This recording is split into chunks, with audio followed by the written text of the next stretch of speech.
2015, I read this article online of a young woman who went off to college, grew up in a Christian home, very serious. She was involved in, all of the youth groups and all that stuff. She goes off to college and instantly loses her faith. She becomes an agnostic. And I was so ticked off.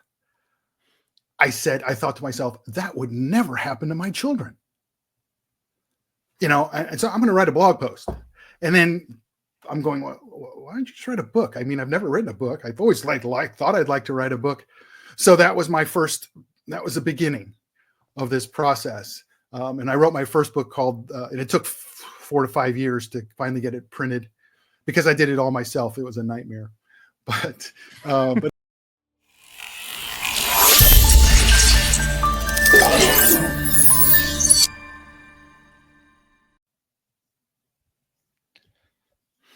This is Curious Christianity. I'm Adam, and today I'm with Mike.dvirgilio. Welcome to the channel. Thank you, sir. You pronounced it perfectly. Not a lot of people do. It's Italian, right? 100%. I'm 100% Italian. Well, I'm actually 3/4 Sicilian and the other part Italian. They don't really believe they're Italian, whatever. Pasta, I grew up, well, my great grandparents were from Sicily. My grandfather on my mother's side came over on the boat to Ellis Island. But we had pasta every Sunday, red sauce, meatballs, growing up every Sunday. You go to mass, you smell the pasta, go to mass, you come home, you eat early, mid-afternoon. And that was just... So are you Catholic now, or did you just grow up Catholic? No, I grew up, Italian, you're almost 99% of the time going to be Catholic. So it was nominal, but we went to mass every Sunday. And I thank God for that because it gave me a foundation of a worldview that was Christian and not secular. And it also gave me an appreciation for God's word. So that's awesome. So when I was, I'm active on Twitter now. And, there's Protestant Catholics are fighting and, we're all on the same team. Just stop it. But, as soon as I heard the gospel from a Protestant perspective, I was like, oh, wow. I instantly believed it. There was no question. There was no I'm not sure if this is, how many errors are there in the Bible or transcriptions or this or that. It was like, it says I can know I'm going to heaven when I die. I'm in. So I really thank God for my Catholic upbringing. And over the decades, I've come across so many wonderful Catholics whose faith is solid as a rock, and I respect them, so. Yeah. And so I understand that you've actually written several books and you've been in apologetics. And so kind of what's your pedigree here, Mike? Well, so, after I got out of college, I didn't know what I wanted to do with my life. And I met when I was 24 it was February of 84, through God's providence, I met a gentleman who introduced me to Reformed theology or Calvinism. And he said, he became a mentor of mine and said, you should go to seminary, work through, what you believe, and then go get a PhD in political philosophy or Juris Doctorate or something. And 2 weeks later, I decided I would do that. And so he got me started studying Greek and theology, which I'd never read, because I grew up in a fundamentalist type of Christianity where it was pretty much ahistorical and anti-theological, anti-intellectual, that kind of thing. And then I got exposed to Schaeffer, Francis Schaeffer, who I'm sure you've heard of before that. And then just this theology and started learning. So I go to Westminster Seminary in Philadelphia, and that was in 86. My wife to be happened to be there, praise God. So, and that was a lot of fun. And when we graduated, I couldn't see going 5 more years to get a PhD, and higher education, even at that time, was incredibly leftist liberal. And if you think it's woke now, it all can't. It's been around for a while, but it's really blossomed. And so I just got a job. We had 3 children. They're now adults. And one of the things, the reason I became a Christian was because I believed it was true. That was it. Not because of what it would do for me. And so I got into apologetics quite a bit early on, just defending the Christian faith for those who may not be familiar with that term. And so I raised my 3 children persuading them that Christianity was true. I mean, I saw that as my job. I was not a good spiritual leader, family guy, but I told my daughter once, I said, I was kind of depressed because I'm just doing, praying with my kids and doing family devotions and singing and all that stuff. And I was just not for whatever reason. And I told her that, and she goes, well, Daddy, at least you taught us Christianity is the truth. I go, well, okay, there's that. And so that basically gets me to my first book. So you talk about pedigree, which is too big of a word for me. But in 2009, I'd gotten away of building a business and just raising kids and all that stuff, family, and got back into apologetics because I tried to defend my faith to this coworker of mine, and I was horrible at it. So just at that time, again, in God's providence, I buy a new car, and it has an auxiliary jack. And so I bought a little MP3 player, in fact, like this. You ever seen these? You're a young man, so you ever seen this? I have. The rest of this generation has no idea what is that? So this is what I still use. I don't use a phone. And so okay, you're still living in the past. I am. I just got I got rid of my flip phone in 2014. So anyway, so I started really diving back into apologetics, reading whatever I could and listening to everything. And so anyway, so 2015, I read this article online of a young woman who went off to college, grew up in a Christian home, very serious. She was involved in, all of the youth groups and all that stuff. She goes off to college and instantly loses her faith. She becomes an agnostic. And I was so ticked off. I thought to myself, that would never happen to my children. And so I'm going to write a blog post. And then I'm going, well, why don't you just write a book? I mean, I've never written a book. I've always thought I'd like to write a book. So that was that was the beginning.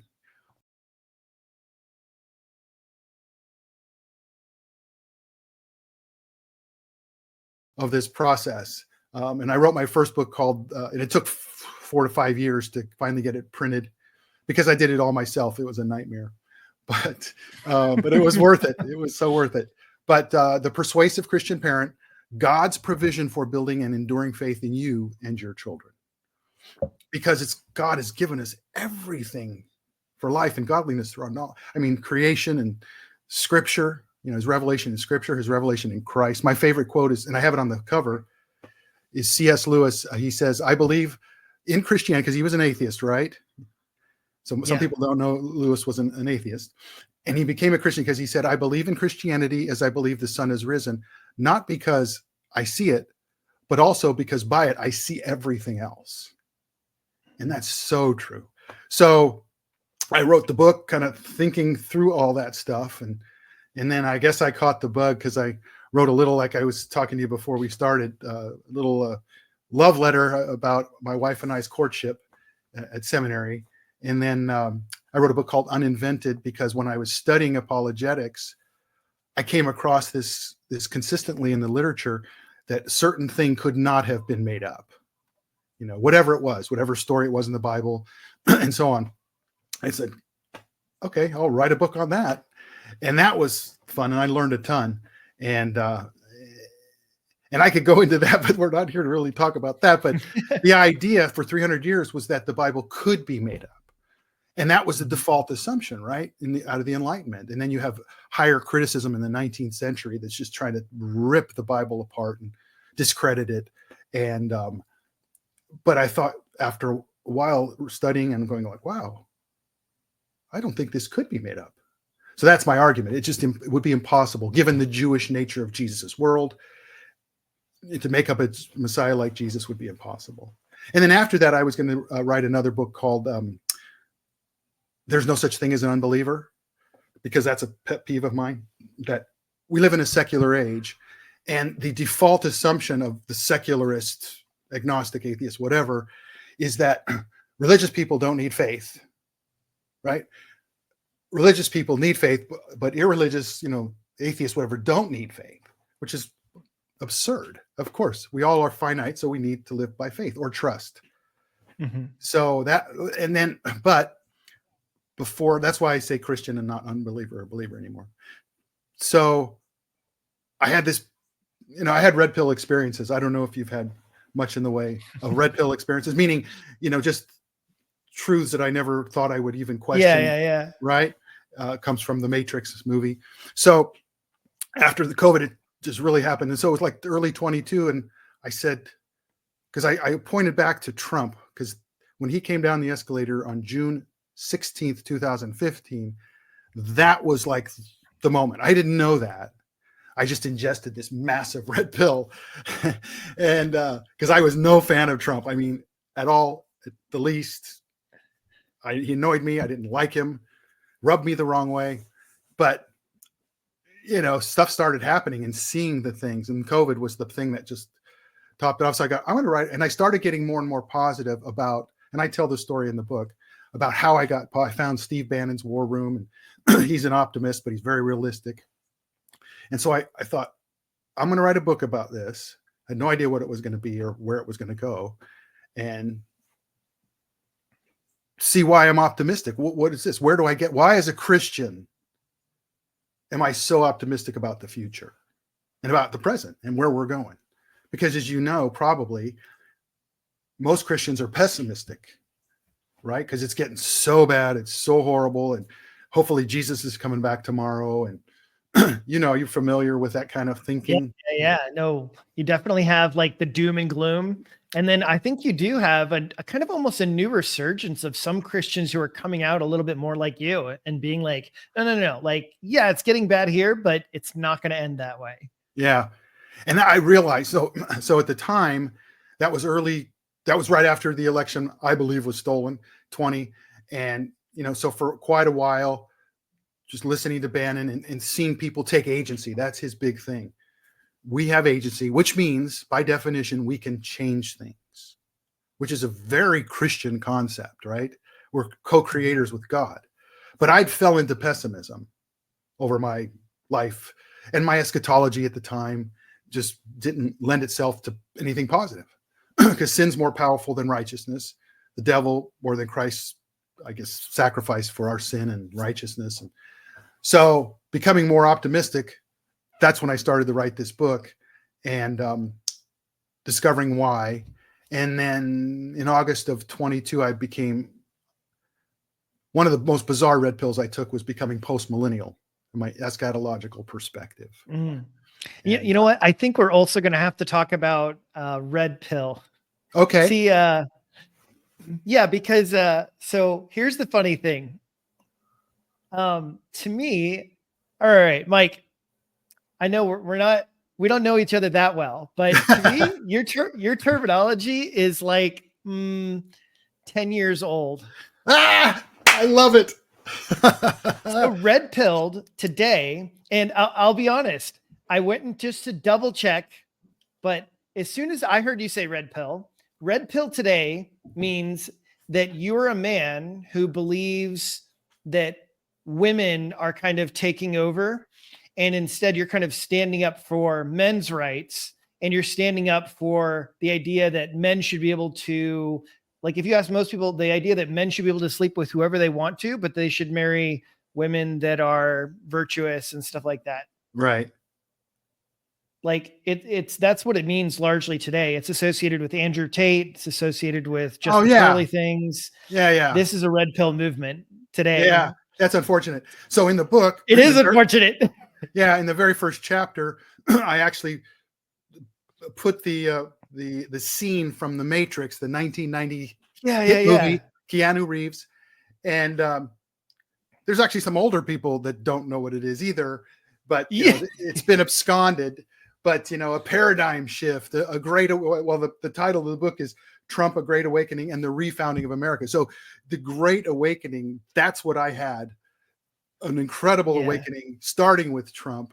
It was a coming back to reality for you, right? Well, yeah, because the metaphor of the red pill is that when Neo is given this choice by Morpheus, he's like, you could take the blue pill believe whatever you want to believe, or you could take the red pill, go down the rabbit hole, and you'll never be the same, right? And he says, all I have to offer you is the truth, which is a great line, because my second chapter is that the dividing line in Western culture is truth, right? Because the left, the Marxists, the communists, who are now Democrats, in the media, they don't believe in truth. They believe in the will to power, because they're, progeny of Nietzsche and Marx. And so, it doesn't matter. But those who believe in truth, there's so many that have been red pilled. Whatever phrase you would use. Yeah. Now you got me paranoid. Like, what am I going to say? Well, I at least want to just bring that up, because that's interesting. There's so many phrases and little things I know that online I'm going like LARPing. It took me forever to figure out, what does a LARP mean? And I still sort of don't know, but anyway, the language changes so fast nowadays. So that's what I'm saying. Like, I think that how you're using it was completely accurate about 10 years ago. Yeah, it's amazing. But within the last 3 years, and I kid you not, just within the last 2 to 3 years, right, it has changed kind of more of the connotations.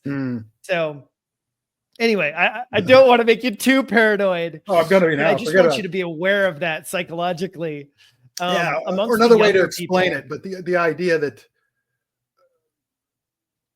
you woke up and you saw wait, like, here's I mean, woke up in a way that's, it still blows my mind. Like I said, post-millennialism, to me, that was a joke. That was not even worth considering.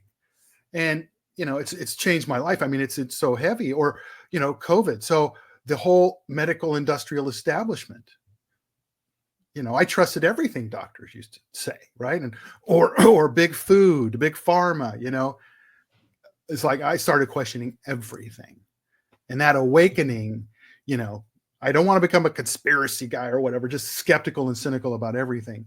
But, now we have to question, right? And maybe reassess. And that's what this book is. It's a reassessment. It's going back. We have to know our history if we're going to know where we want to go. Right. Now, correct me if I'm wrong. You seem like a history guy. I love history. I mean, big because time. So reading through your book, that's what I was feeling and seeing is like, dude, here are the historical connections. So you have all of these different historical connections, connecting philosophers, connecting political, people, connecting all these different movements. Right. And that's really what I felt like you were kind of showing, where you're like kind of making these connections and bouncing out like, see, then we have this shift. Then we have this shift. Is that and the fact right? that, the fact that you pick that up is beautiful, because my brain connects things, which is like, who made my brain? Certainly not me, right? It just blows my mind. Like, your brain can do such things. But these things are all connected. And it's very complex, because there's no one-to-one correlation with anything. But these things do have antecedents. We are where we are today specifically because,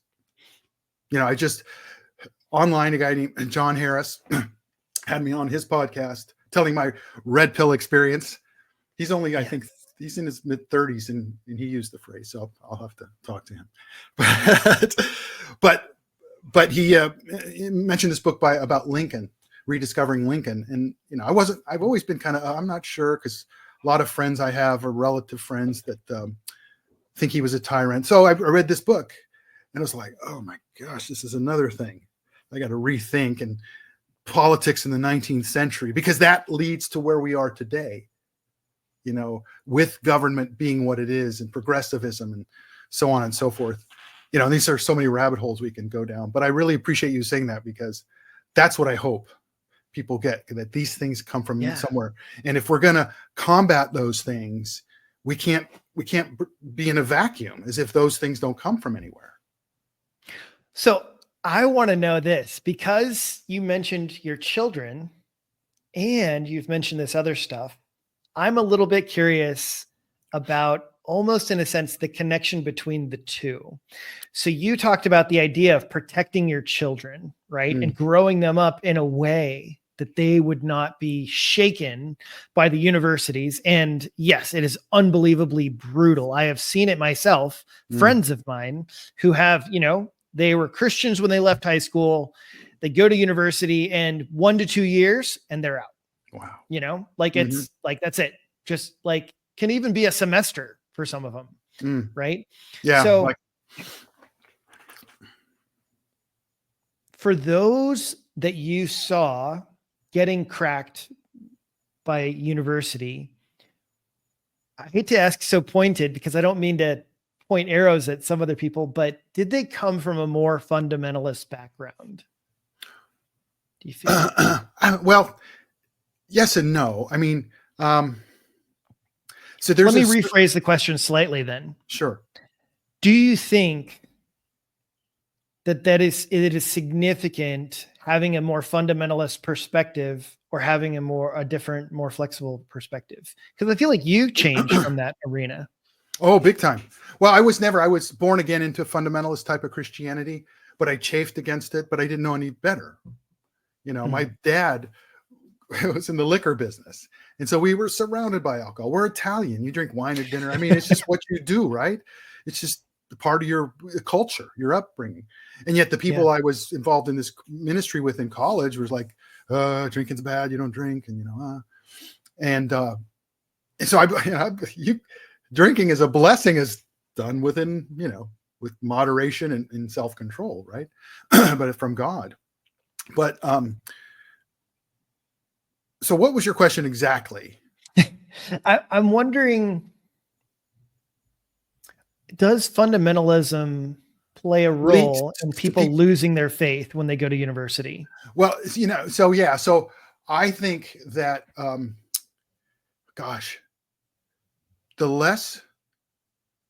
lot of people go away they're raised in the faith, but they're never really catechized. They're never really taught why Christianity is true. When I wrote my book, The Persuasive Christian Parent, in my mind, the first chapter I was going to write is it's all about truth, because the gal who abandoned her faith, her name was Lindsay. I trust it still is Lindsay, but she, nowhere in her little reverse testimony was there any indication about truth, that she no longer believed Christianity was the truth and she was going to some other worldview that was the truth. Just, it was irrelevant. So, excuse me, I believe that we have to raise our children. And the book became my first chapter was it's all about parents, because how we raise them will determine if they have a generational faith. And in a secular age, right? And I do a whole history of that in that book. Secular age, if we do not convince them it's true, all bets are off. Because every message from the culture coming in is that Christianity is not true, or God's irrelevant. He's like Santa Claus. And so I constantly used the culture to convince my children, to persuade them that Christianity is the truth. And there was never like, you have to believe such and so, because you can't force another human being to believe anything, right? Right. But you first lead by example. Hopefully your life reflects something of your Christian faith, but then it's the truth. It's like my daughter said, I did not tell her to say that. That just came, she's 33 now, 32. That just came out of her, which blessed my socks off like you can't believe, because that's what I taught them. And if someone says, well, what if you're a child, because you can't control and guarantee anything? And I put that in my book because people would say that. Of course you can't guarantee. If I plant a seed in the ground, and can I guarantee it's going to come up if I water it and take care of it? Well, maybe, but there could be, a car accident. It could tear up the tree, and you can't control that. So same with your children, but we live in a cause and effect universe. So there's a reasonable expectation of result when we raise our children. So too many Christian parents, I think if they just are around the church, if they maybe pray with them and read the Bible with them, it's enough. And thank God for many or most it is. But for those who are like you, listening to your testimony on Side B Stories, you like, is this true? Right? And so you're going to check everything. So if my child came back to me and said, I want to check, I said, go for it. And when you find something that you believe is true, come back to me and defend it for me. Don't give me this garbage that you're just going to punt Christianity because, you want to go party. Well, if that's what you want to do, at least be honest about it, See, that's what I'm hearing. The difference to me is that you're saying that you gave them reasons to believe, right? You explained to them why. Correct. You didn't just tell them this is true and I said so. Oh my gosh. Believe it. Oh my gosh. No, that's the last thing you should do. Right. I mean, because if you can't, we have to know what we believe and why we believe it. If we don't know why, then it'll be God's grace that your children don't abandon their faith. Yeah. So it's a huge responsibility. Yeah. And just because I just learned this recently that John Piper's son became a heathen. Yeah. It's like, really? And I'm not going to, whatever, blame Piper but how could that happen? In my brain, it's like, that can't happen. I mean, if my son did go off, and I would say, okay, unless he's just totally rebellious and, anyway, it can happen even to the most incredible godly people. You just don't know. But I believe when you sow, you reap, and God gives you some reasonable expectation, but you got to work at it. You can't just assume it's going to happen, because you got to teach your children to interrogate every message that comes from the culture. Everyone. We watch TV, and I have I talk about the clicker. Every show we ever watched when they were growing up, everyone, I would stop it and comment on what was being communicated, and where I would ask them questions constantly. And they would just, can't we watch it? No, I am the master of the clicker. I will determine what gets watched. But they loved it because I'm actually teaching them meaning and truth and significance and purpose and all of this stuff that the secular world cannot give you. Just can't do it. So on that very topic, would you watch things that you wouldn't necessarily agree with, or was everything completely sanitized? Oh, no. You draw lines with children, but no, the more heathen it was, the better, because I'm serious. So you can critique it, right? I'm watching this, and if I'm sitting there watching it, it could be Disney. There's some. I'm not talking about woke Disney. I'm talking about Disney. Disney was wholesome, right? There's some, there's lies in that as well, right? Or whatever it was. The last thing you want to do is protect. Like I'm a boomer, right? So I was born in '60, and huge Beatles fan, rock and roll. Led Zeppelin was my passion, and on and on. Just the greatest music in the world was from the '60s and '70s, and I brought them up on it. And you listen to some Led Zeppelin lyrics, and you're going, I didn't. It's like, okay, we got that, and so no, because the things. What does Jesus say? What comes from out of you can't make you unclean. It's what's inside you. Yeah. Right. It's not an excuse, right? But nonetheless, you don't fear. Your kids don't have to. It's a fundamentalism, in my mind, is a fearful approach to. It's a walking on eggshells type of Christianity. And the Puritans, I saw Jonathan Edwards, and I'm a big fan, of the Puritans, but they were just so introspective and sort of fearful in a way that, I just. No. So this is exactly like, I just really appreciate what you're saying here, because this is the part where I feel like others are missing. They're really missing out, because I think it's so important to allow them to see what's going on in the world. Right. Because to me, that is one of the aspects that I've seen from young people that have grown up very fundamentalist, very just isolated and sheltered, was that they didn't even know what the world had to offer. They didn't know what the world objections were. And then when the world came at them and said, hey, what about this? They're like, I don't know. And then, I promise you that sneaks in that little lies. Oh, absolutely. That gal that started me on my author career, I guarantee you, she was very kind of narrow-minded fundamentalist.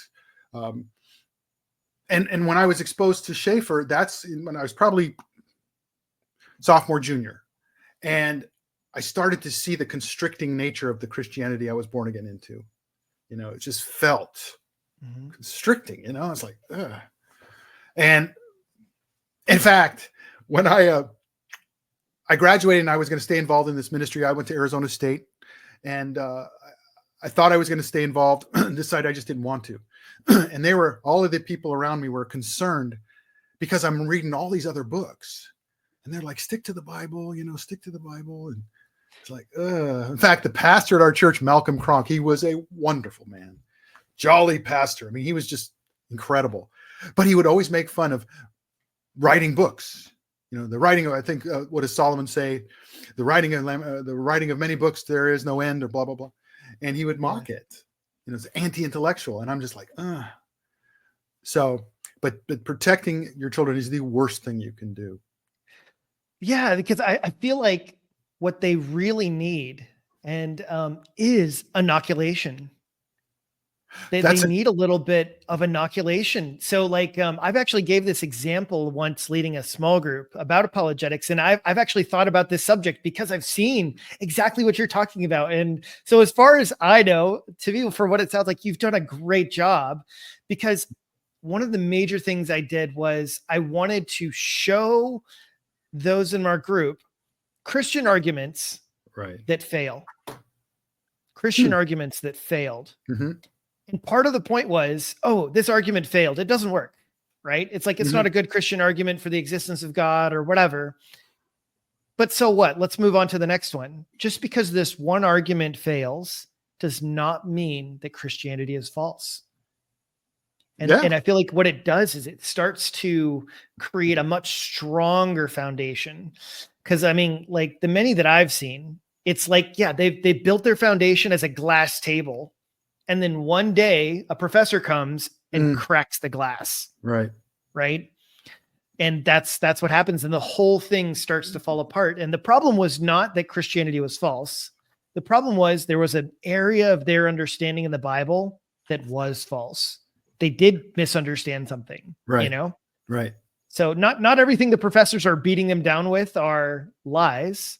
Sometimes it's like, hey, there was a weakness. You didn't understand something. Right. It's like biblical criticism, which I in my second book, I rake over the coals because it's done from an supernatural question begging bias. But we've learned a ton of good stuff from biblical criticism over the 2 centuries, plus. Mm-hmm. So, and they do God's stuff right. Thank God there's scholars out there who are Christians who are able to come back and say, well, look at it from this direction, and you just can't escape the assumptions either, because any scholarship you come in, anything anybody says has certain presuppositions, right, built into it. Yeah, that's right. And that's one of the things although I wouldn't consider myself a doctrinaire presuppositionalist in terms of apologetics method, I appreciate assumptions because everything is informed by certain assumptions. So I would, in watching TV with my children, and I would stop and, do you see the assumption behind that statement or by what they're doing, and question it? Mm-hmm. And they would unearth it, and it was invisible, but now it's visible. So you teach them to go through the rest of their life, never accepting just the assertions, right, that come from culture or authorities or anybody. Like, okay, what's the underlying assumption there? Yeah. Right. And that's that's so crucial. Yeah, no, it really is. I don't know. I have not heard enough parents actually say what you're saying here. Yeah, that was why I wrote my first book. And it was like, people, we need to raise our children differently in a secular age. We just do, because, and to me, it all comes down to truth. And that's why in this book, in the second chapter, it's the dividing line in Western culture is truth. And the last section of that chapter, I talk about the metaphysical implications of truth. Because you and I believe in truth because of He who is the truth, right? Mm-hmm. That's the only reason. That's the only real metaphysical reason that we have to justify that truth exists, because God created reality, and He's the truth, and reality is the way things are. But more importantly, they're Him. So you have somebody like Friedrich Nietzsche, who was a dyed-in-the-wool atheist, but he believed passionately in truth. He has no metaphysical rationale for it, but yet he believed in it. So we've gone through all this. When you talk about the history, history of ideas is fascinating. But he was basically the first postmodernist, and that idea, especially in the 70s, it started to flourish in the 80s. That there's no truth, there's just the narrative. Truth doesn't exist, and that go back to relativism and so on and so forth.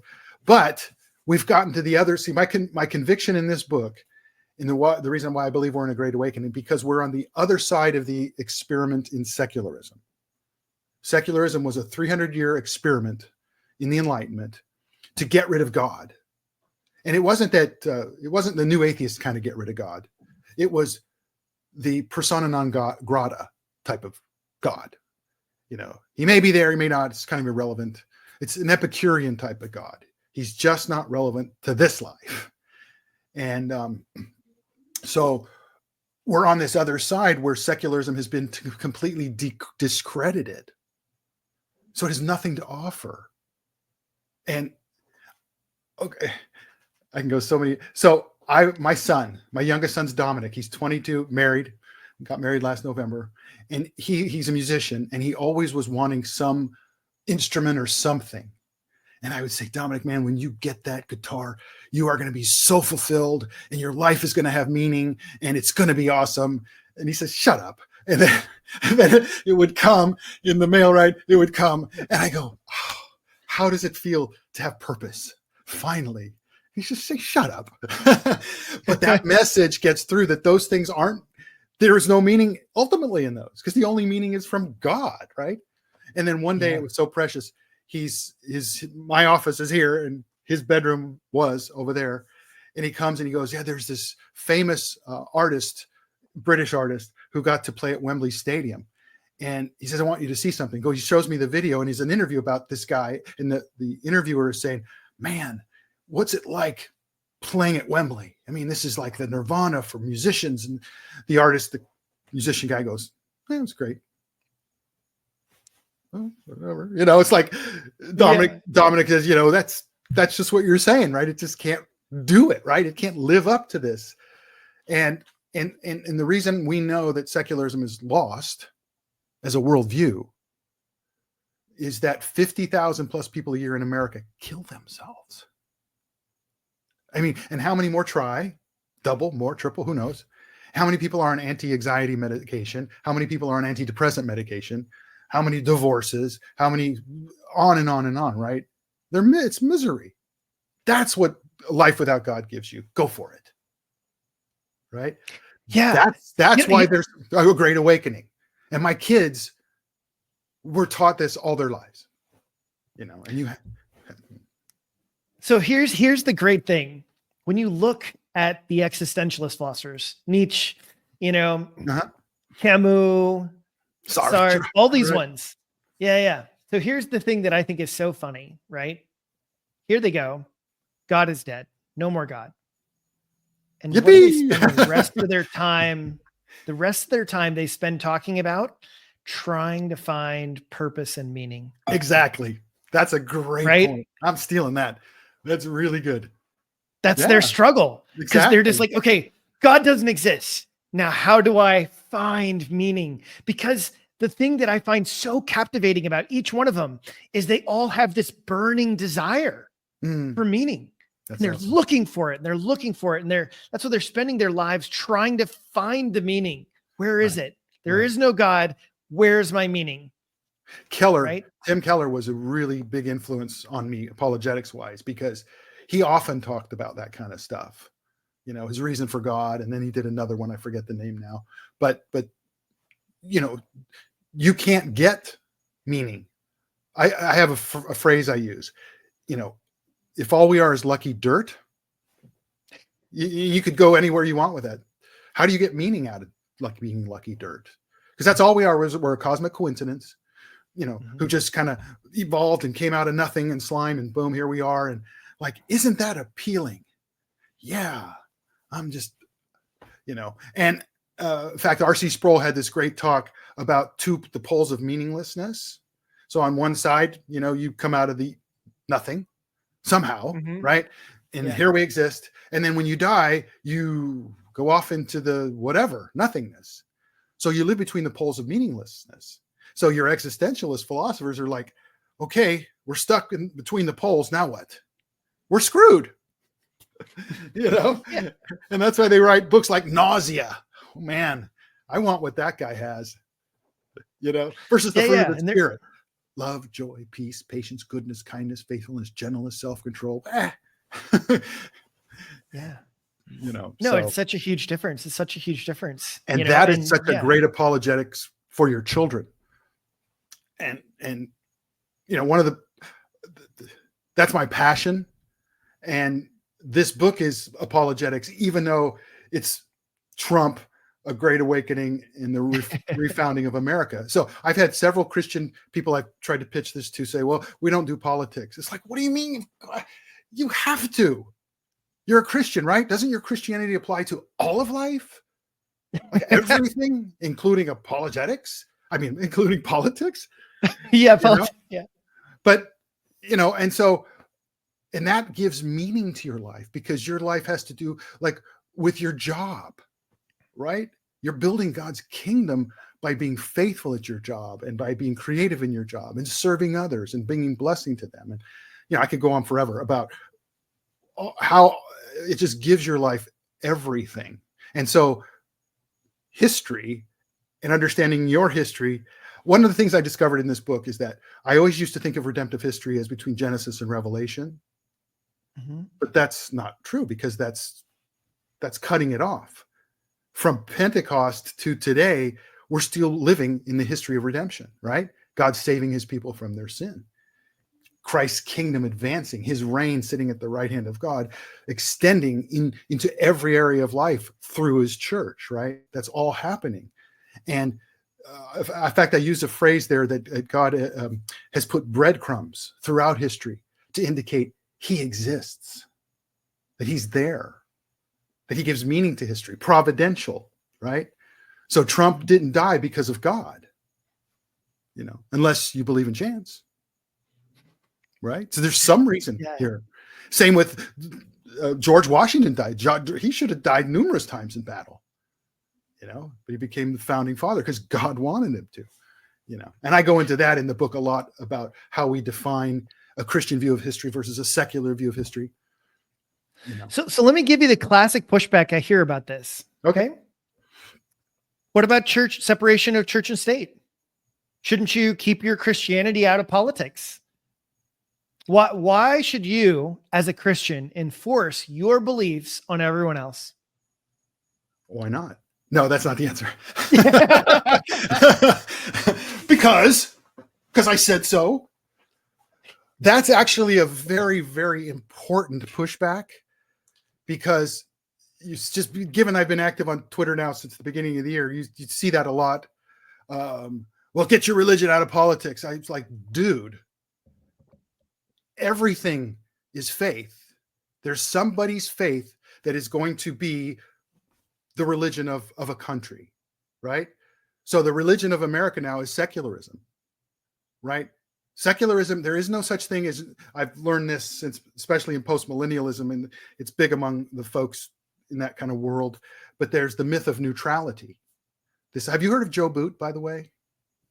No, but I'm definitely familiar with the myth of neutrality. It's a very popular phrase amongst presuppositionalists. Okay. Well, yeah, because a lot of these folks are presup, but Joe Boot's wonderful. But this idea that you could have, and there are a lot of conservative and Christian, or this one and the same, secularists who believe that you can have a secularly neutral society, right? And what basically happens is you've been to you recently have been to a wedding, right? Yep. Audience, he just recently got married in India. Praise God. And so you're sitting around right at the table in the thing after the reception. I will also tell you, it was not neutral. I bet it wasn't. I have to mention a little bit, because it was distinctly Christian, and actually legally, even you actually have to declare, in order to get married, the idea that I was a Christian was significant. Right. And we had to send in all these official forms. I had to have my church send an official letter in order to get married, period, by the law here. Okay. So she had to have an official letter of baptism, and all this stuff here in India. Interesting. So, it was not neutral. And well, that sort of makes the point, is that you're always going to have some worldview, some faith commitment that's going to be overarching, because morality, right? Laws, right and wrong, has to come from somewhere, doesn't it? How do we know? Pull it out of the air? Yeah, you could do that too. But when I say something's right or wrong, and I could go back historically, we can go to the founding. But from just a philosophical apologetics perspective, you can't have neutrality, because somebody, by what standard? Right? There has to be some standard, because like C.S. Lewis says, you can't know that a line is bent or there's a crooked pencil unless you knew what a straight line was. And in mere Christianity, I don't see how that argument is simply irrefutable. It simply is. But people think, most Christians, because of pietism and a kind of a Gnostic dualism that came throughout Western history, believe that you can have a state government politics that is neutral morally, that is governing in a neutral manner. And I believe that's absolutely fundamentally not true.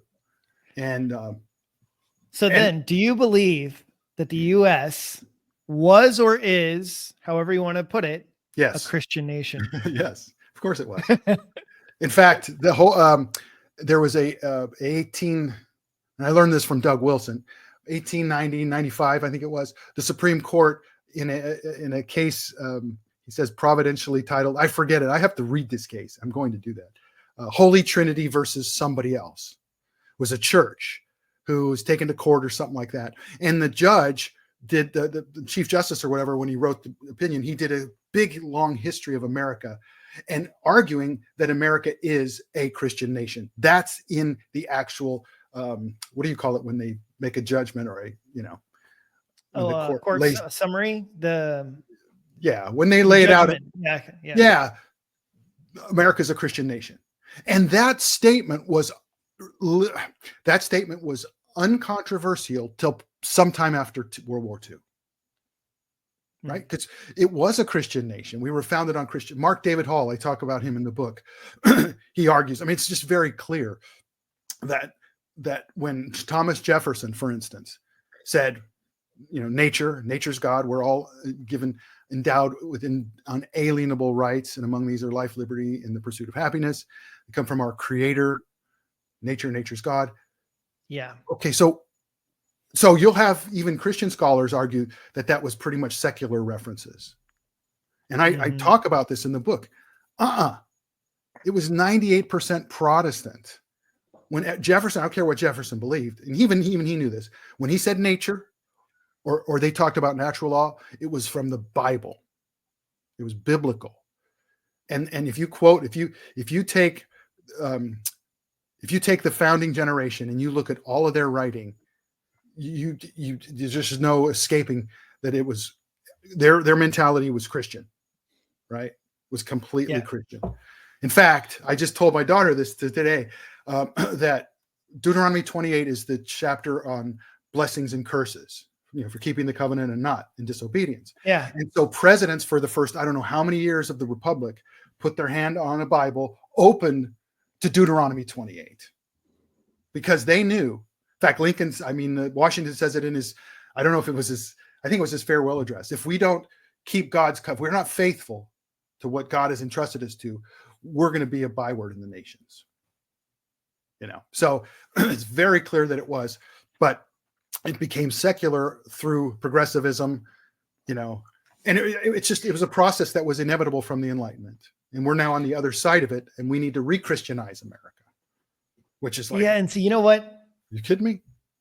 The funny thing is, to me, so I've argued certainly that America is a Christian nation, but I will say, coming here to India solidified it to me 100%.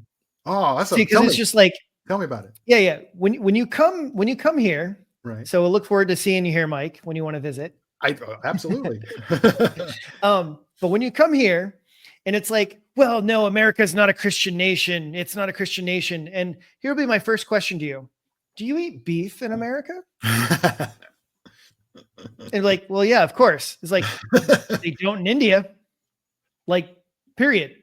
You like, okay, so we have McDonald's, Burger King, Pizza Hut, Taco Bell. When you say we, are you talking about America? No, here in India. Right, but here in no India, beef. we have all of those places. No beef. You cannot find beef or pork anywhere. Oh my gosh. That's Period. a trip. That's a trip. It's so weird to look at McDonald's menu and see no beef. It's all chicken. It's all chicken. Oh, poor chicken. It's all chicken. Yeah. Well, and let me tell you, I have this little joke between me and the cows because the cows walk around the streets.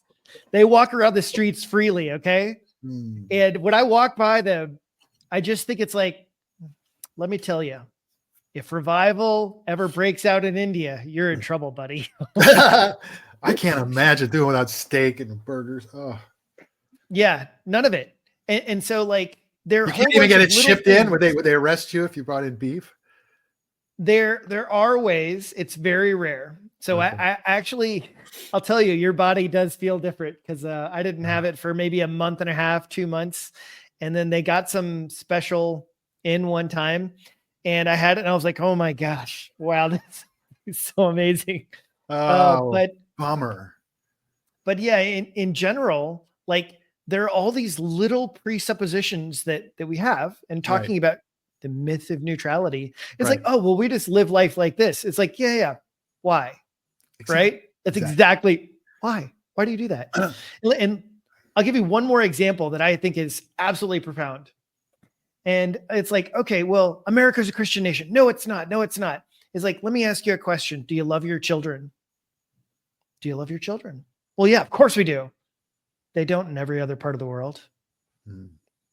That's a presupposition. You're bringing, you should love your children. Why should you love your children? Have you ever thought about that? Did you know that many households here, the fathers do not hug their children ever? Wow. Like, do you understand? Like, that is not a standard practice. So when you look at these simple things you take for granted, love, compassion, justice. Oh, yeah. Well, you're probably familiar with Tom Holland's book, Dominion. Ooh, I've heard it, but I have not read it. That's a good read because he's not a Christian and he loved the ancient world.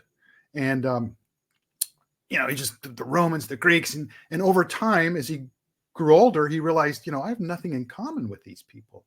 How did I become this person? And how and why does our society have these values?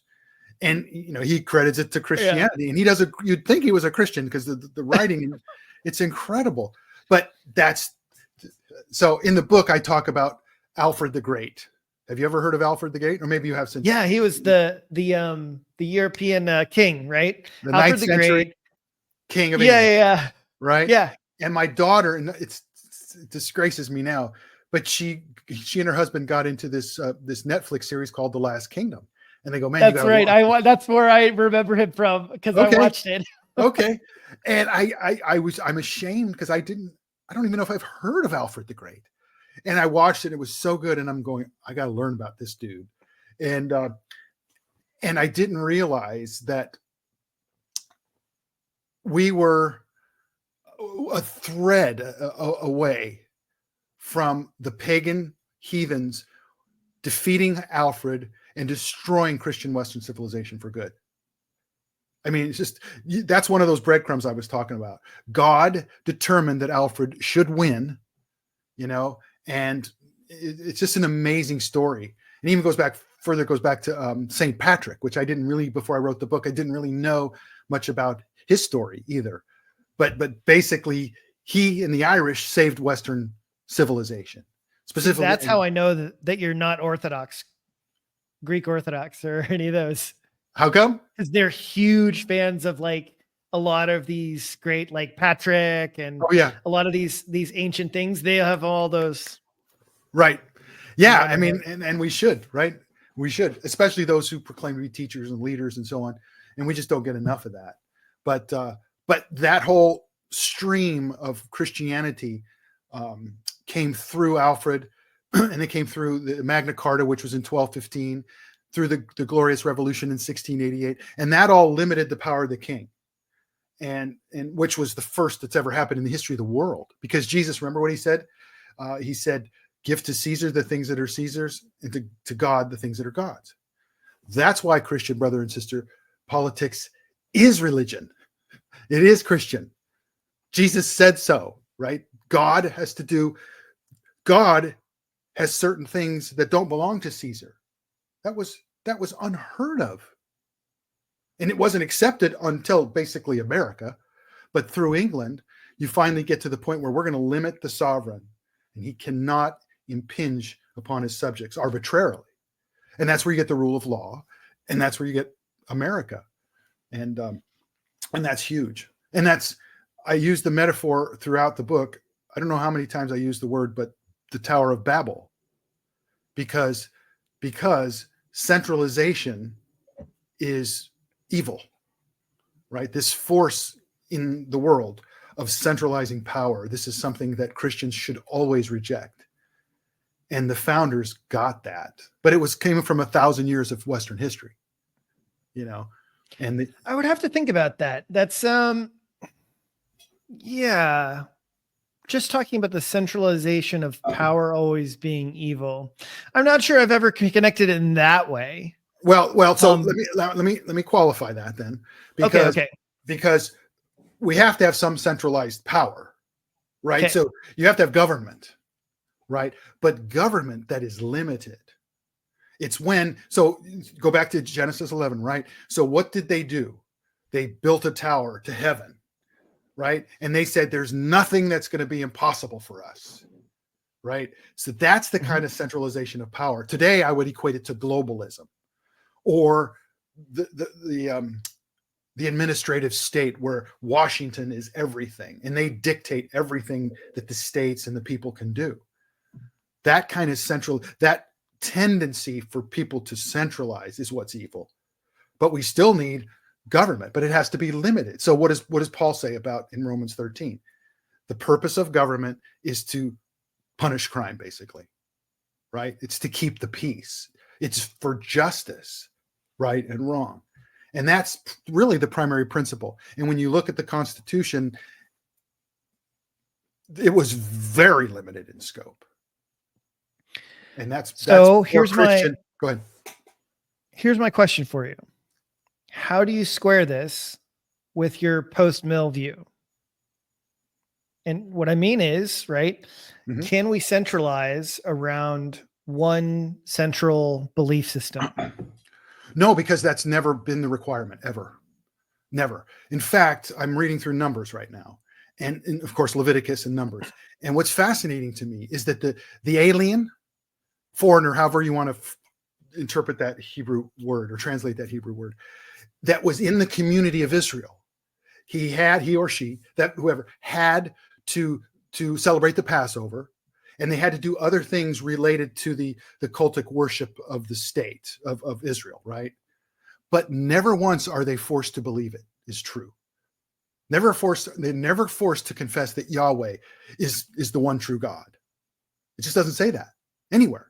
And then if you take that further to Jesus, one of the things in my book Uninvented that makes it so the Bible in the Gospel so impossible to make up was that Jesus did everything he could to keep people from following him.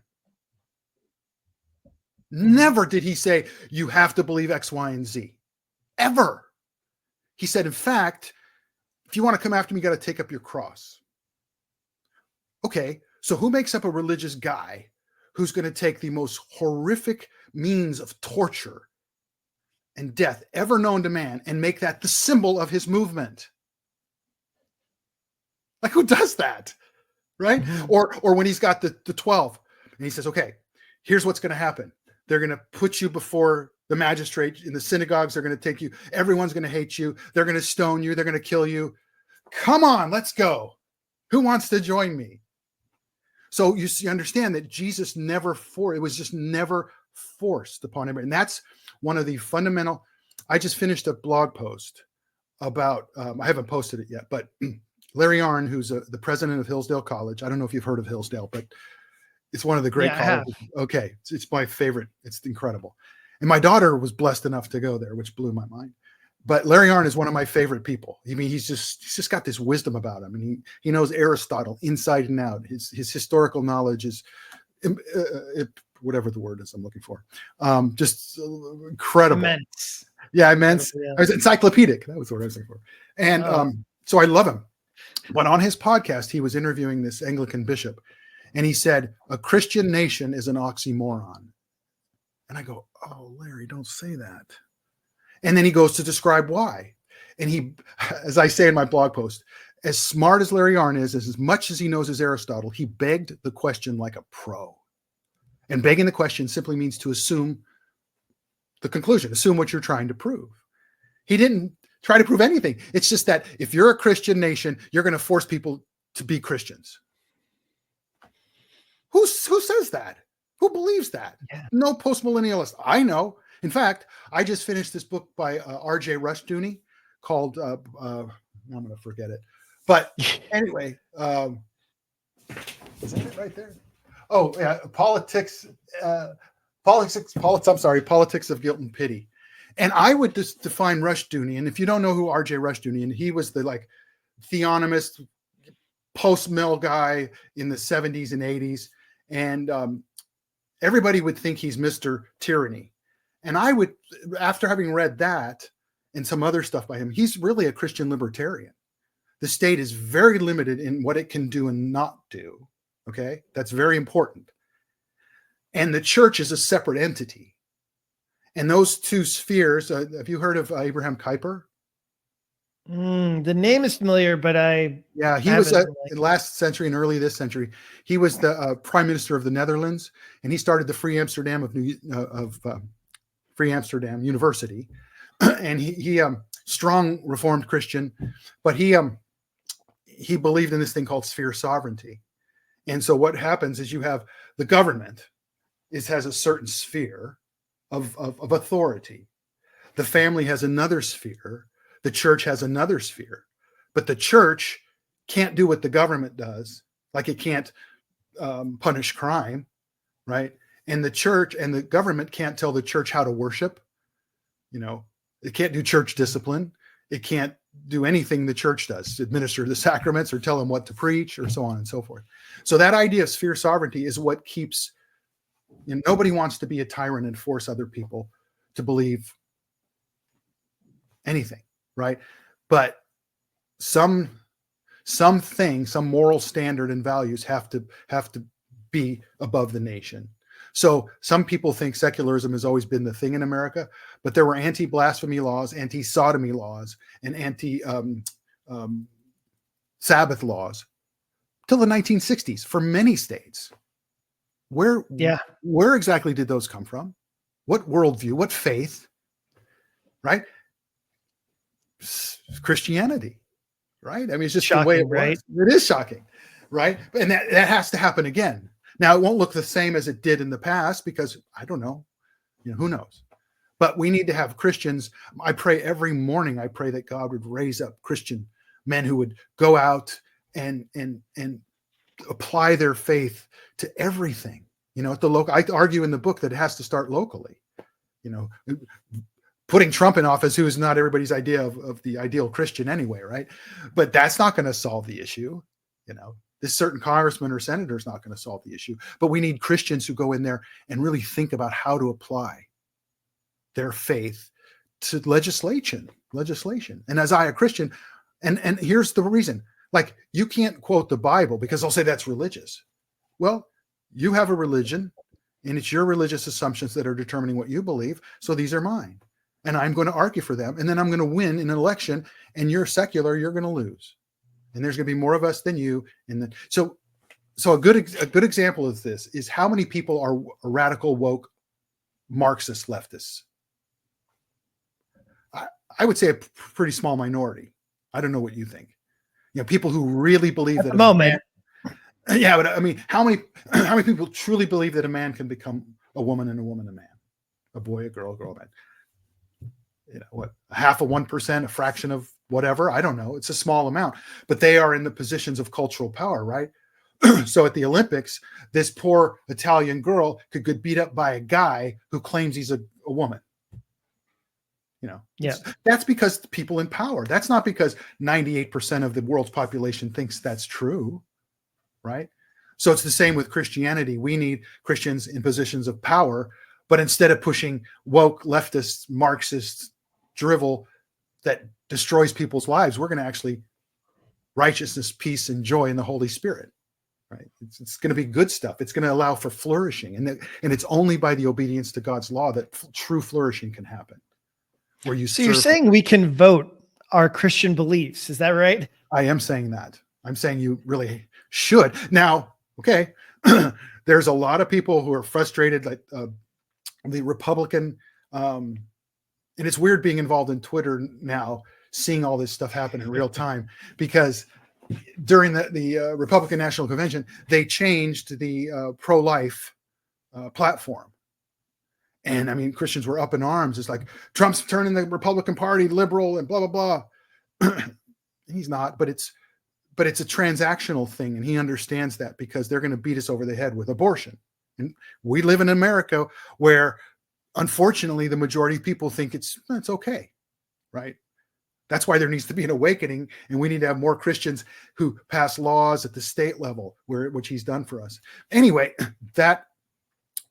so it's not going to be perfect. So Doug Wilson had a post recently called Smash Mouth Incrementalism. And he goes, here's Trump and here's his deficiencies, but that's okay. He actually gave us the Supreme Court and got us what we wanted for 50 years, while the Republican Party paid lip service and did nothing for us, right? Nothing. And they said, just vote for us. I got very, the way I got to my great awakening was getting depressed increasingly. I found out I was a conservative when Schaefer kind of helped me figure that stuff out. But when Reagan was elected, and I thought, okay, I'm a conservative. And for the next 80, so for the next 40 plus years, it was a slow slide down the depression scale of nothing ever changes. It just gets worse. And then there's Trump, and he opened my eyes to Con Inc. Here's the conservative movement that doesn't accomplish anything. Con Inc. What is Con Inc? Conservative Incorporated. Okay. All right. Yeah, I apologize. Yeah, I got you. No, but I mean, I really didn't get it. And that you have all these think tanks and all these incredibly intelligent people and just super incredible stuff, but nothing at the policy level ever changes. Culturally, it just gets worse and worse and worse. You don't want to do the culture wars. That's there's too many Christians that believe that as well, but nothing changed. And that's where we need to truly bring our Christianity into the public square as Christians and vote that way and transform, literally, because I believe it's about transforming. It's bringing God's kingdom to this earth, as Jesus prayed. So I've had some discussions on this topic, and I have had a lot of thoughts about it. And so I'm a little curious what you think about this one, because there was a big argument between me and a couple people, and it had to do with the methods of this. So in essence, some of them are like, yeah, they agree we should vote our beliefs and all this, but the way they wanted to go about it was basically in only starting small Christian communities and building and developing them out like this, as opposed to, is it okay to be an undercover Christian? Now, what I mean by that would be something more like this. Let's go conspiratorial for half a second, okay? I'm up for that. Let's imagine we started a Christian group, okay?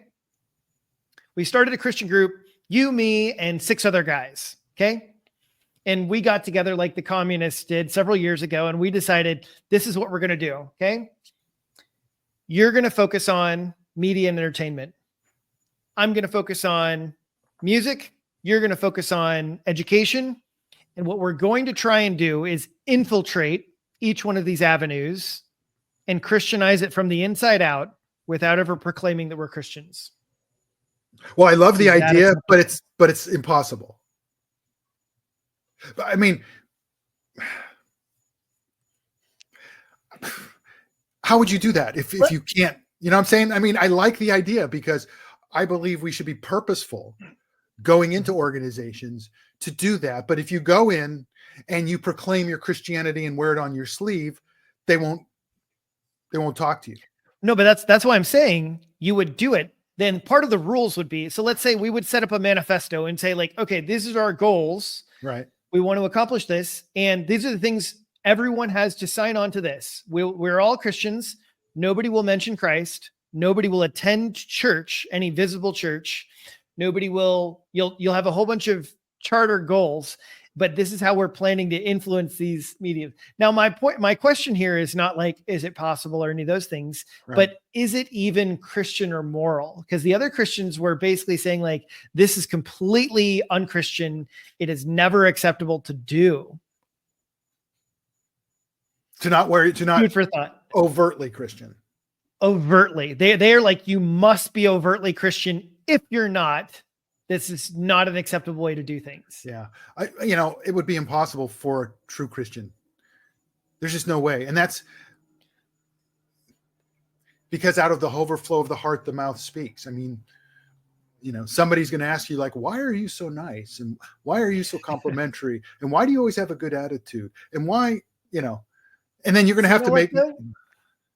I've got to push back on you. I disagree. And here's the reason why. Because we have missionaries in countries all around the world where they're not allowed to be overtly Christian. Right. What about the Christians in the Taliban? What about the Christians who are in the world governments, in these communist governments, and they're government officials? North and Korea. They profess Christ. Right. Yeah. We have Christians in all these countries. Right. So why not America? You have to be wise as a serpent and innocent as a dove. So I don't think there's this it was a trick question, wasn't it? No, it's a tricky question. It's a tricky question. No, but so your first premise was we write down a manifesto. That I don't think you could do because the situations are so different. But that's worth trying. That's worth doing, right? Because the beautiful thing about the body is we have zillions of arms and zillions of legs and zillions of fingers and zillions of feet and toes and brains and ears, and right? The body, as I was writing this book, that really became, especially post-millennial, this idea that the church is Christ's body on earth, right? Mm-hmm. He's doing the changing, not us, but he's doing it through us because he can't do it without us, right? He could go abracadabra, right? We understand that. But never in all of redemptive history does he do that. He always uses pathetic, sinful human beings. Doesn't he? I mean, it's just praise the Lord for that. Okay. Oh, amen. But that's the beauty Otherwise of it. We wouldn't be here. Oh, but that's why you couldn't make it up. I mean, you just look at the history of in the Bible, right? And you just look at the people and you're like, really? This dude? But that's who he used, to actually bring the kingdom of God to earth and redeem humanity and eventually save creation in the world. And it's incredible. So we can do that at every different level and in every different way. Now, I couldn't sign on to your charter. I'm just a big mouth. There's just no way. But, sure. Right. But there's people who are incognito and could pull it off. I don't know, until you do it, right? Because it's one thing to say something hypothetically, theoretically. It's kind of meaningless. Yeah. But you actually go do it. So that's what I love about like Doug Wilson. It's funny. There's this Trump derangement syndrome, if you've heard of that. Well, that's one of the reasons my mind eventually opened to Trump, because I thought no human being could be that bad. Right. And I came to understand it's Trump derangement syndrome. Like his children, they're not perfect people, but he raised some incredible children who all love and respect their father. A wacko, psychotic narcissist doesn't pull that off. And I'm a big parent guy. Doesn't do it. It's impossible. That's my assertion. It is impossible if you're that horrible of a human being. And again, he's Hitler, right? He is the worst human being on earth. Tyrannical, misogynist, racist. No way. Well, the same thing is with Doug Wilson. It's Wilson, WDS. And whatever he says, it's amazing. I mean, I've really been exposed to this more on Twitter than I had before, but it's like, really? Why don't you look at the context? Anyway, you'll know. And in fact, I did this comment today on Twitter. Somebody saying something about him. And I said, the tree will be known by its fruit. Go to Moscow, Idaho, where he's been ministering for 40 years and his dad established their presence there as a family. And you tell me, you're ignorant. Go ahead and solve your ignorance. And I know people who live there and they love it. Not perfect by any means, but it's incredible what's happening, and his influence is growing. And that's one of the strategies we need to. That's one of the strategies. That's not the only one, right? Because we need to also either infiltrate the means of power and culture, or start our own, an alternative economy, right? Which is what COVID was a blessing, because do I want to be stuck with Amazon or Netflix the rest of my life? Well, I hope not. I want Christians to be doing this. Right? It was a big awakening for a lot of people. It was a big awakening for a lot of people. Very interesting how that all affected everyone. Yeah. And what's so interesting about that is that, again, how do we look at history? So because of the 300 years of the Enlightenment influence, right? Starting with Descartes, and Rene Descartes, he was a early mid 17th century philosopher who came up with this idea that you have to be absolutely certain if you're going to know anything, which is not true, but that stuck, and that started the Enlightenment, modern philosophy. And we've gotten to this point where that isn't working anymore, where we've seen the end.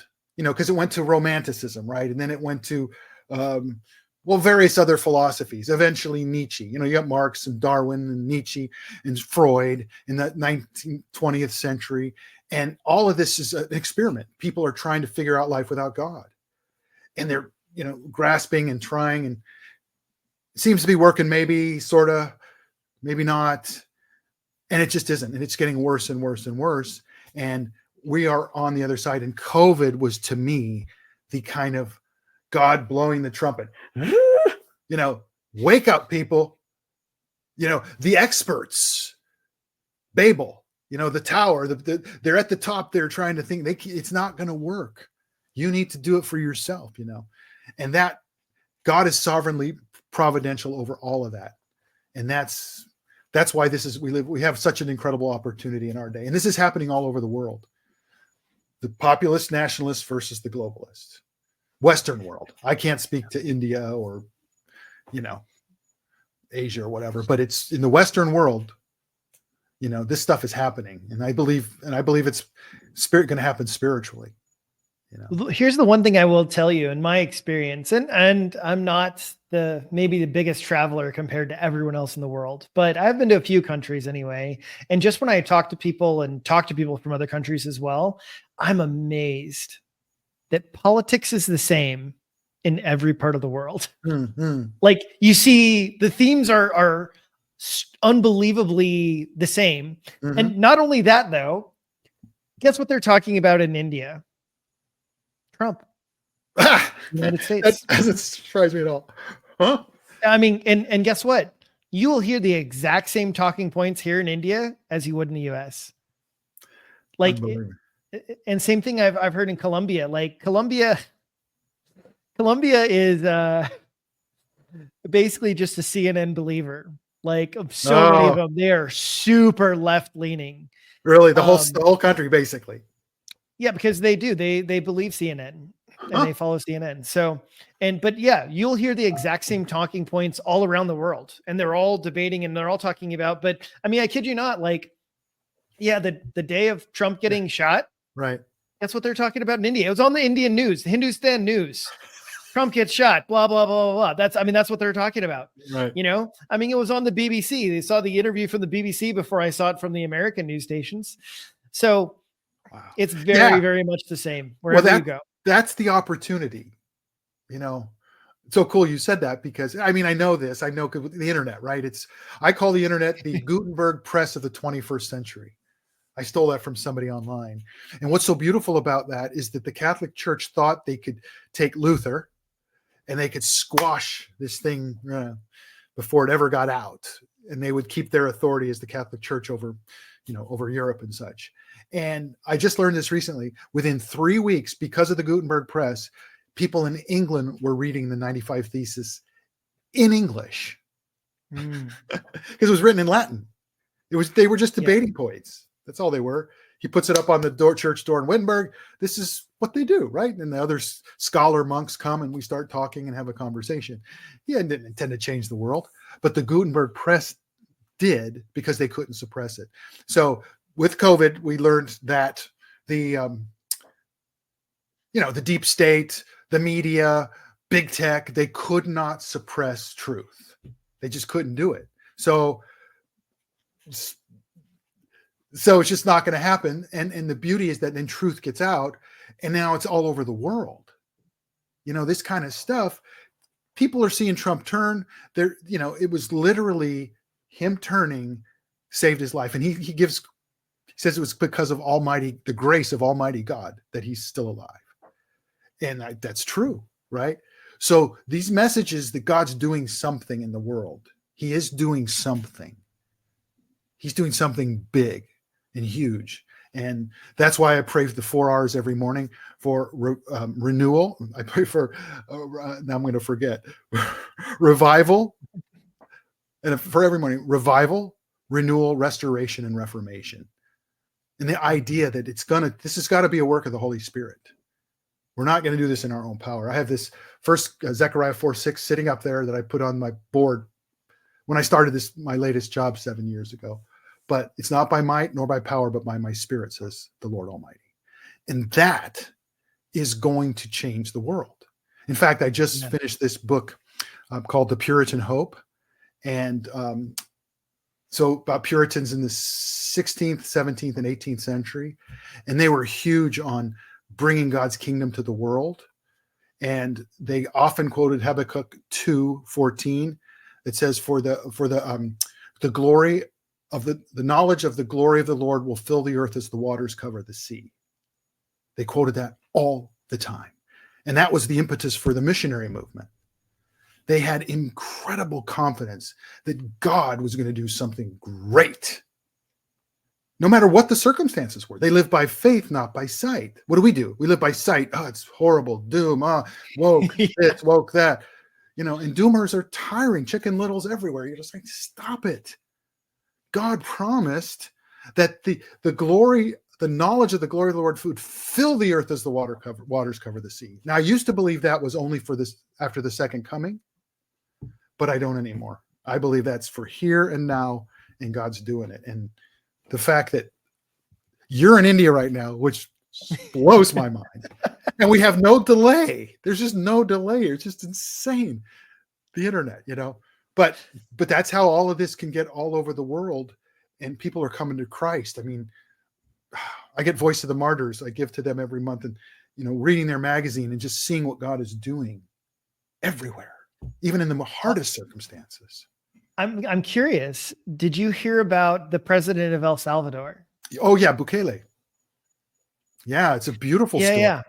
And that I wrote a book called The Christian Prince, a blog post article, blogger, a Christian Prince and Bukele, because they're all sitting there together, and they're trying to overcome. This was 2019, and they're trying to overcome the gangs because he had just become president. And he says, "Well, here's my strategy. We need to pray." And they prayed, and he said, "We prayed numerous." Yeah. He was on with Tucker. I'm sure you probably heard that.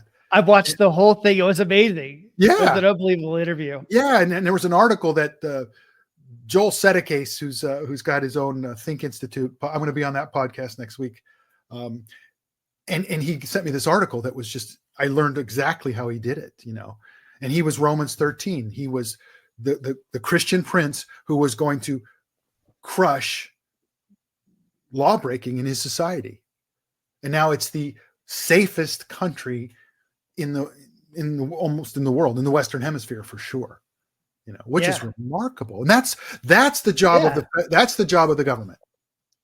Right? Then we get to do what we want. Leave us alone. Government doesn't tell me what to believe. That's a Christian nation.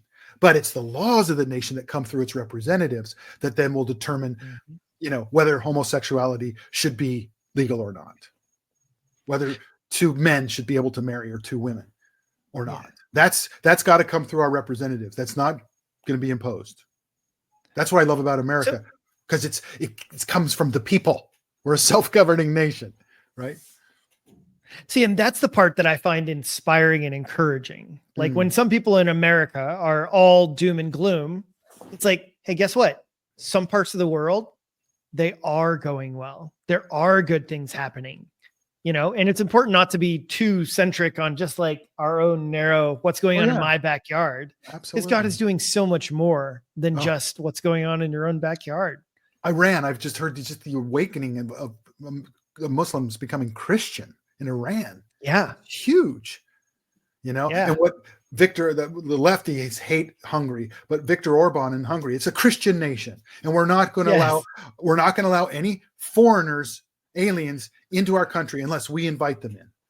Right. And it's a Christian nation. The laws are informed by their Catholic faith and whatever. Right. And it's just incredible what's happening. But the secular nations are just, they're to that point beyond which secularism is dying, and it's proving how enervated it is. It's just useless. It's just not inspiring anything in anybody. But it's just like I said, 50,000 Americans a year kill themselves. Yeah, man, that's life in a godless world. And I want to tell you this. This is so important. Speaking of children and apologetics and the TV and cultural messaging and all that, is that the most pernicious cultural messaging isn't something that comes from a TV show or a movie that, God's not real and I hate God and or disproving God, in a narrative. It's God's irrelevant. God doesn't exist. The only time you find Jesus Christ in most of these shows is when they say, Jesus Christ. Why did you bring him up? Yep. Why do you have to say Jesus Christ? Well, because they're all secular. That's all they know of the living God. Right.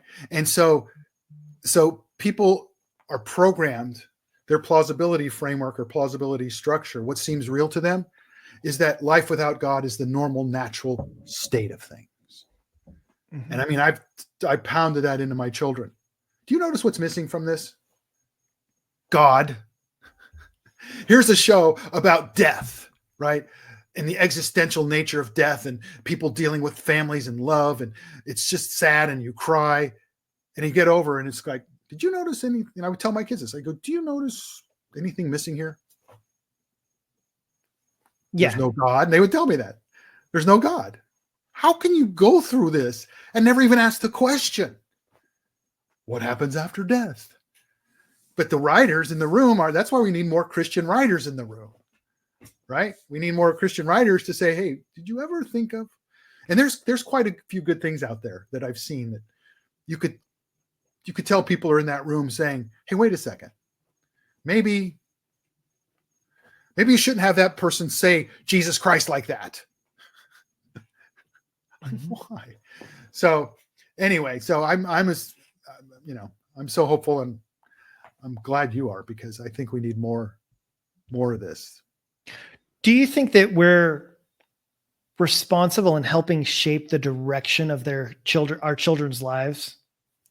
Yeah, but it depends what you mean by direction. Like my son, my youngest, my middle, it's an older daughter, middle boy, youngest son, middle boy, sports fanatic. He played Little League, big golfer. I was a golf fanatic at one point. God rescued me from that addiction. Thank God. I'm serious too. and totally involved, everything sports, boom, boom, boom.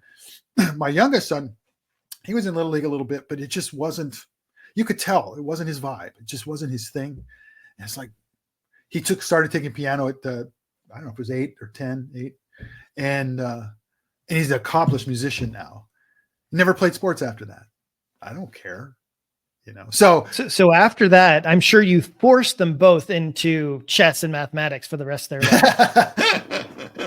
Since I'm not into either, and very bad at mathematics, in fact, I wasn't too bad at chess. But no, it's just great to give your children freedom. You provide that safety. That's what you are as a parent. Because you give what you said earlier. You help them interpret reality, right? Because use the word inoculate, and in the book I use another word, and I'm trying to think about what it is, but we literally build into them and make it impossible for secularism to suck the faith out of them. It literally becomes impossible for them to do that for the culture. So one of my chapters in that book is called "The Culture is Our Children's Best Friend." And yet you have the doomer people and the Chicken Littles. It's like, like you fundamentalists, keeping them from the culture because culture's a threat. It's like, no, culture is my children's best friend.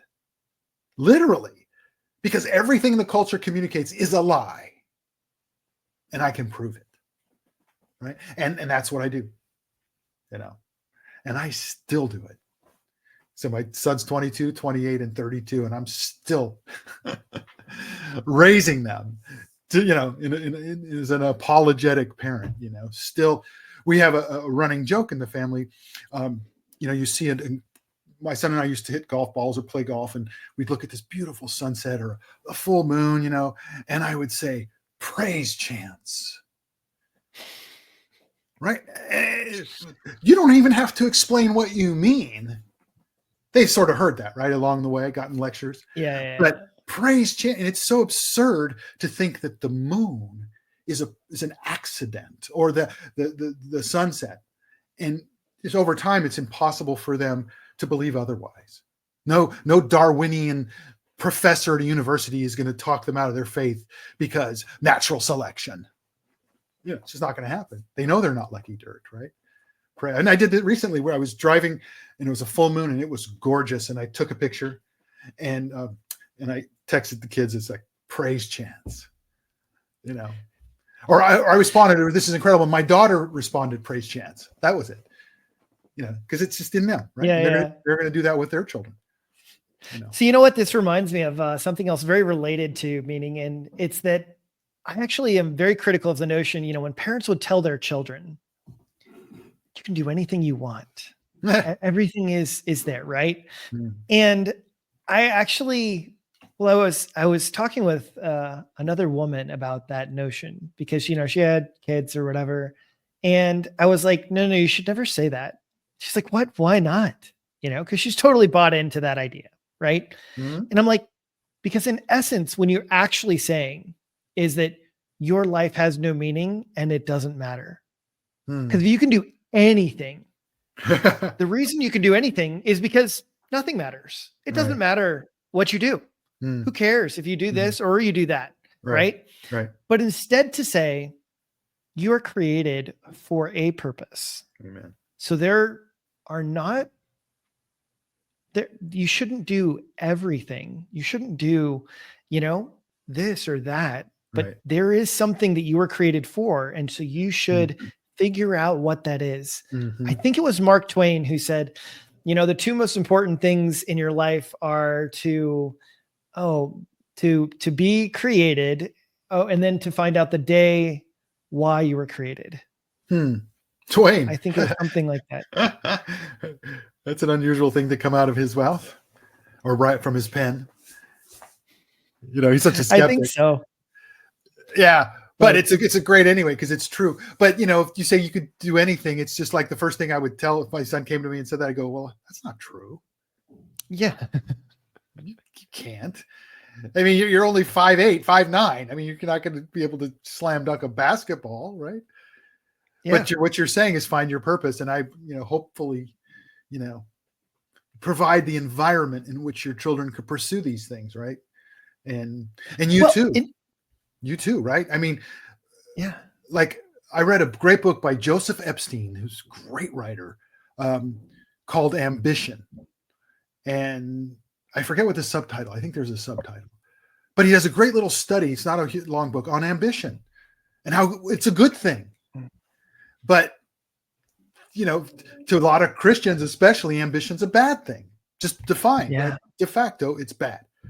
No, the striving to accomplish and do great things is given to you by God because you're created in his image, right?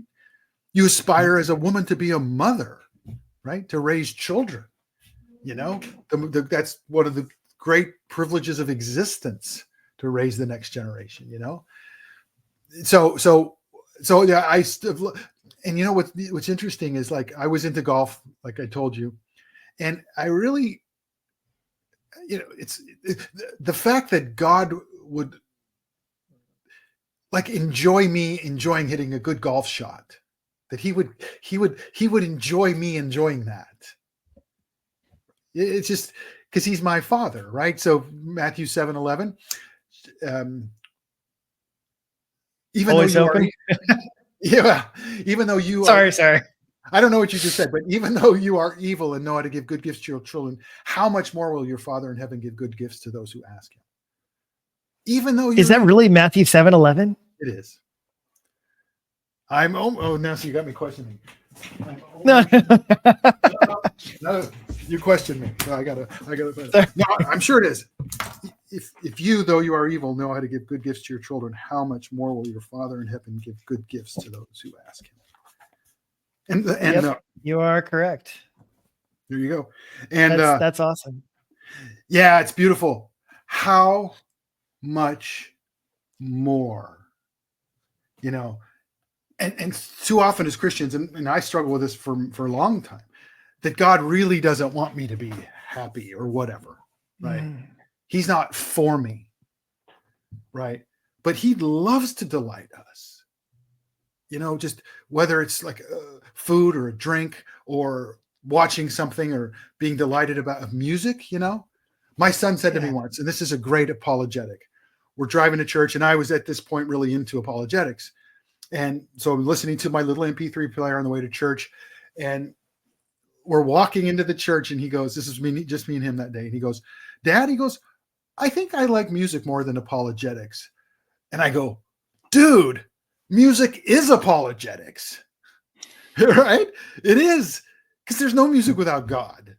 The glory of God is in music. He created notes. He created rhythm. He created harmony. Man, come on. It's all, of course. And of course you don't like it now. Do your music, man. You'll do apologetics later. Right? But it is. That's, you can't listen to a great Frank Sinatra or Nat King Cole song, or for me, Zeppelin or something, whatever, and not go, wow, God. This should be the first thing you think of. God. Well, and you know what? That's what we were talking about earlier, as far as like influencing the country, influencing the world for Christ, all those things. Yes. Music is so influential. Right. As the, one of the late apologists always used to quote, there was, and I unfortunately, I don't remember the original quote. I only remember the apologist quoting it, but he said, "Let me write the songs of a nation. I don't care who writes its laws." Yes. Who was that? Somebody. I don't remember. Yeah. Somebody important. That's true. Or maybe it was I think it was the poets. I think that quote was about poets, but it's the same concept, right? Because poetry was huge until the 20th century, and that was the songs of the age, because that's all music is poetry and music. And so, yeah, it's a beautiful thing. Yeah, it's incredibly impactful. So, but I think also related to that is that I have another book going on up here, and I've actually started notes on it and all, and just thinking about, I heard this great, I went to a post-millennial conference in March of this year with my wife and I, and one of the guys named Brian Suave, I don't know how it's pronounced. He gave a talk on the covenant and the importance of covenant. And he painted this story of the two stories over here, the secular story with Darwin and what we came from. And he does it so effectively. It's incredible. And we're just basically coming out of the primordial soup, and this has certain implications. And then he gives the story of Christianity and God's story of his people and so on. And you compare those side by side, and you tell me which is more attractive. And the fact that we've turned Christianity into moralism, that's just about what's right and wrong and doing, that's not what Christianity is, right? It's a part of it, right? Of course it is. God's law, but God's law isn't just about right and wrong either. It's about living in a way that allows you to flourish because God made you a certain way to do that, right? And so these two stories, and this is what's going to win the world eventually for Christ. I mean, it's going to, because we have a better story. The story of secularism is dead. It cannot sell. All it can do, see, this is the beauty of it. And this is part of the message in my book, is that all they have is lies, right? So we'll get political for a second. So they get rid of Biden because they know he's going to lose. They put Kamala in there, who's done nothing. She's vacuous. And she's a Marxist leftist. She's left of Obama. And they make her in the last 2 weeks look like the second coming of who knows what. And they know it's all a lie, because not long before that, they were disgusted with Kamala. She was the worst vice president. This is all they have now, are lies. And lies. So I use this metaphor often, the Berlin Wall, right? Ronald Reagan, and I talk about him in the book too, said, that the Soviet Union would go into the ash heap of history, because he knew that the Soviet Union was built on lies. And you're young, so you weren't alive when the Soviet Union existed. But I was, and we all thought it would be eternal, all of us. And so when he says things like that, or he says, Gorbachev, tear down this wall, it's like, oh, come on, Ronnie. Now Ronnie's gone off the rails, pipe dream, it ain't gonna ever happen. 2 years later, that's it. Soviet Union's gone another year or two after that, whatever, right? Doesn't exist because it was built on lies. And everything secularism and the left have today are built on lies. Literally, all of it. Because all they did is Trump. This is why Trump has been such, red-pilled, red-pilled so many people and awakened them, is because they've had to start lying from him from day one. Lie after lie after lie after lie after lie. It's amazing. It's kind of stunning, and they're so shameless about it. But lies can't sustain. A civilization built on lies cannot sustain itself. It's impossible. Literally. It's impossible. And so we tell the two stories. Truth. And those who are for the truth are on our side, even if they're not Christians yet. So since you're more of a history buff, right along these lines, I feel like, you're painting this picture also of life and death, right? Mm. And I feel like when you actually look at history, Christianity brings life. Amen. And prosperity. Everywhere. And the other side brings death Right. and destruction by and large. Like when you look at these other societies, the Soviet Union, Venezuela, all these many other countries. Oh, yeah. Well, you just look at death and destruction in history, and that's why Alfred the Great, that the line coming through him is so important, because, and I bring this all the way back to God's promise to Abraham. All right. So the whole history of the world is basically paganism versus the true faith. And it starts with God takes one guy. People don't like God choosing. As a Calvinist, that's what God elects. He chooses, right? So he takes one guy out of the whole ancient world. Abram, Ur of the Chaldeans. Boom. He's the guy. And I am going to then bless the nations through you. And they're going to be like the sand of the seashore, the dust of the earth, and the stars in the sky. God is not chintzy with his blessings. It just takes him a long time to do it. I always say God's never in a hurry. Never. And so he starts with Abraham, and you're not going to be like these people. And then, goes through the patriarchs, gets to Moses, and now takes him into eventually the promised land. Don't do what the Canaanites do and what the Israelites do. They do that. They basically, and then God has to destroy them, bring them back, which leads to the Messiah, Jesus. which fulfills his promise to Abraham. And now he's starting. Well, he started with Jesus to build his kingdom, to push back. Are you familiar with Joy to the World, the Christian hymn, Christmas hymn? Yeah, of course. To the world. To the world. Right. See, Well, unfortunately, I am that old. you're not old. So part of the lyrics are to basically push back the fall as far as the curse is found, as far as the curse is found, as far as the curse is found. That's what Christians believed for most of Christian history, that the church and Christians were there to push back the fall, to take the world back from Satan. This isn't his world anymore. Jesus defeated him. It's our world because it's his world. And now, according to his law, by his spirit, we're going to take the world now. We're going to conquer in his name. And we're going to bring love, joy, peace, prosperity, flourishing, families that love one another, right? It's just, it's such a beautiful picture. And we have to defeat this whole pessimistic mood that came in since basically the early 19th century with dispensationalism. I'm sure you're familiar with that. Oh, of course. Right. Darby and the Plymouth Brethren. And that's what the next book, I'm going to deal more with that kind of stuff. But it's fascinating. But we became, Jesus is coming back tomorrow because things are getting so bad. That became Christianity. It's like, really? There would be no America. There'd be nothing if Christians thought like that throughout history. Nothing. Here's Alfred the Great, just this one dude, this one little Wessex of England, and you have all the pagans all around them, and they're like, "Oh, I guess it's really tough. We better not."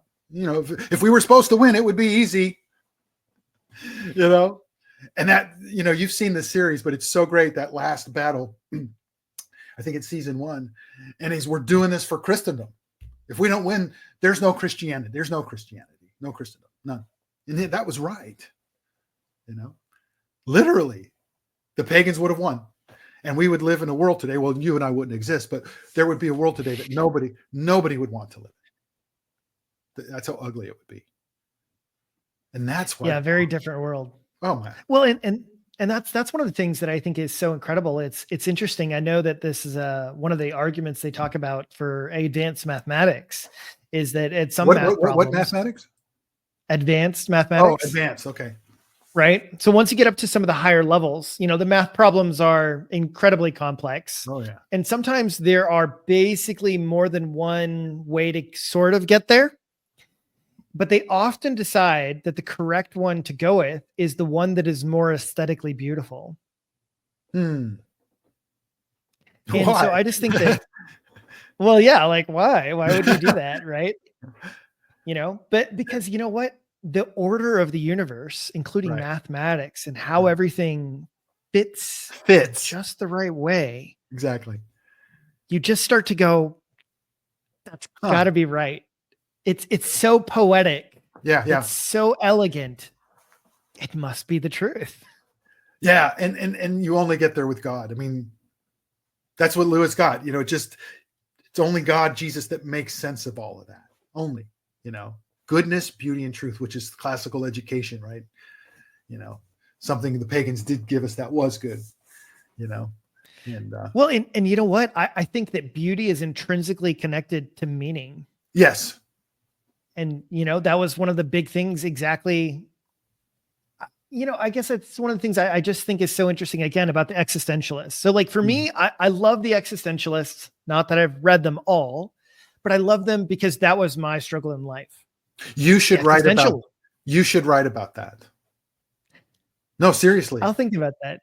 Well, I'm encouraging you to do that because I don't know enough about them. And I'm not the existentialist kind of guy, Yeah. And I listening to your testimony and you talked to Jana about it, I could see you were more a grappler, the emotional side or whatever. And it just, the struggle for meaning and purpose. Yeah. Well, yeah. See, that's so awesome. And I had that struggle too, but it's a different kind of struggle. It's not an existentialist one, I don't know how to describe it, but that's something you're passionate about, something that meant something in your life, that God used as he sanctified you, that you need to tell that story and you need to, because there's other people out there who are going to connect with that. you know, I mean, it's powerful. So I really encourage you to do that. Well, I appreciate that. It might have to get in line. I already have I'm working on one book. Good. So, and then actually I've got another one or That's two great. already in my mind behind that one. So I'm just trying to finish the first one now. Okay. Well, good for you. Because I think laying something down in writing, as ephemeral as the world we live in is, things just don't last. But when you put it in books, you put it, especially in books, but I don't know how this digital stuff is all going to last. But the book, this book is going to, it's going to last, chances are, right? And even if I don't know how does it keep publishing, or does it keep being published and available? It'll be used and somebody will find it some way 100 years from now. What a trip. This guy was in 2024, and they go, wow. And it could bless them, and it can mean something for God continuing to expand his kingdom, Yeah. Well, I appreciate that. I really do. Oh, you bet. All of us have to do our part, which is when we were talking a little bit about ambition and aspirations, and God gives us those for a reason, whatever they are. And they're all different for all of us, right? All of us. Yeah. And they're there and they're significant. And he wants you to follow those and to find meaning in that and to serve others. It's all to serve others. Literally, all of it. Because then you can bless people. And I love just going into the supermarket or wherever I go and just being nice to people and just smiling. If I can get to talk about Jesus, I'll do that too. But, and just make them happy. And they're like, oh, this is different. Yeah.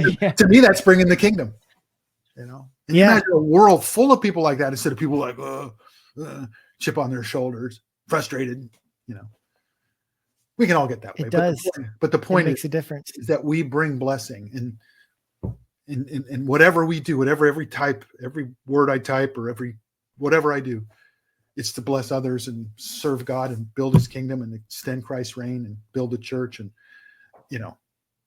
hopefully revival, renewal, restoration, reformation. Because down the road for our kids,